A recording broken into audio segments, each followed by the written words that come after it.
आज माझं बाळ 3 वर्षाचं झालं आहे. लोकं म्हणतात बघता बघता दिवस कसे जातात कळतच नाही. पण मला हे असं वाटत नाही. कारण तिच्यासोबत घालवलेले प्रत्येक क्षण हे माझे लक्षात आहे. त्यामुळे मला तरी नाही असं वाटत की ती बघता बघता मोठी झाली आहे. सो आज आहे 3 मार्च आणि आज आहे माझ्या बेबीचा 3rd बर्थडे. सकाळी असे छान आम्ही रेडी झालो होतो आणि फिट चेक करण्यासाठी मी तिला इन्सिस्ट करत होती, बट मॅडम आज काही रेडी होईना. सो आज सगळ्यात आधी देवांना छान अशी अंघोळ वगैरे घालून देवाची छान अशी पूजा केली. त्यामुळे एक प्रसन्न वातावरण निर्माण होतं असं मला वाटतं.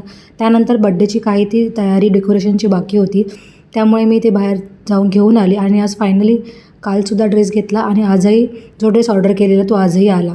सो बाय डिफॉल्ट 2-2 ड्रेस हे ठेवणंच होतं आणि अशा प्रकारे आम्ही डेकोरेशन करत होतो, ज्यामध्ये प्रेक्षासुद्धा खूप जास्त इंटरेस्ट घेऊन करत होती. तिचं असं म्हणणं होतं की मम्मा डेकोरेशन काढायचं नाही आहे आणि मला केक कट करायचा आहे. सो इथे आमचं डेकोरेशन रेडी झालं. छान असं डेकोरेट केलं, मॅडमलाही तयार केलं. त्यात आई आणि बहीण आली आहे याचा आनंद तिला फार जास्तच झाला होता. त्यामुळे काय करू काय नको असं झालेलं. सो फायनली आमचं सगळं रेडी झालं. सगळ्यांना बोलवून प्रेक्षाचं छान असं औक्षण केलं. आपल्या मराठी परंपरेनुसार आपण आपले बड्डे असे सेलिब्रेट करावे असं मला वाटतं. त्यानंतर आम्ही तिच्या आनंदासाठी, कारण की तिला केक कट करणं हे खूप जास्त कुतूहलाचं वाटायला लागले आजकाल. तिला समजायला लागले की मम्मी बड्डेला केक कट करायचा असतो.